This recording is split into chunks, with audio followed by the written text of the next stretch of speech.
believe it or not, a little bit of arguing in a relationship is actually healthy. Really? But not when it's all the time, and that's when the issues start popping up. So what are the best ways of surviving arguments without wanting to tear your hair out? I may have failed on this one so far, but others may still be going. So joining us now with her tips and advice is TV sexologist, Dr. Nikki Goldstein. G'day, Nikki. Nice to see you. Morning. Arguments can get toxic, but don't let them get that far. So how do you manage them in the meantime?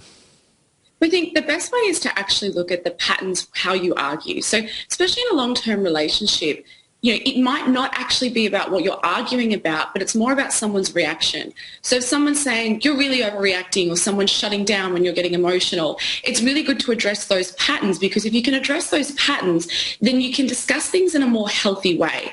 I think it's also really good to explore each other's triggers, especially when you hear that statement that is very fueling, you're overreacting. Obviously there's something that you've triggered in someone else. So it might not be about what you're arguing about, but a deeper issue that needs to be addressed because of someone's history or past, or something that's happened in a relationship. It's also tone, isn't it? Because if the person keeps saying to you, this is not about me, this is about you, and if you keep getting that, it's like, change the record.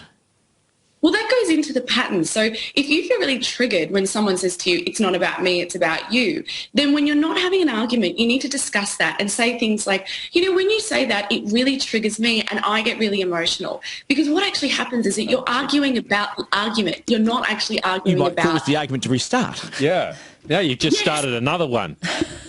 Or you're fueling that. So it's that irony that you're not arguing about something, but you also need to look underneath the surface, because often it's those little arguments that happen. It's about who's doing what around the house, who's not taking out the rubbish, who's not doing what with the kids, when really underneath that there's more to it. It's about someone not feeling validated in a relationship. It's somebody not feeling like their partner is helping out enough.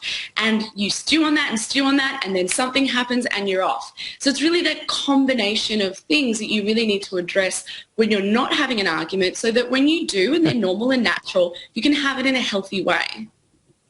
I actually say nothing sometimes. I just sit there and say nothing. Is that worse? Should I just get it out immediately, or should I just shut my trap?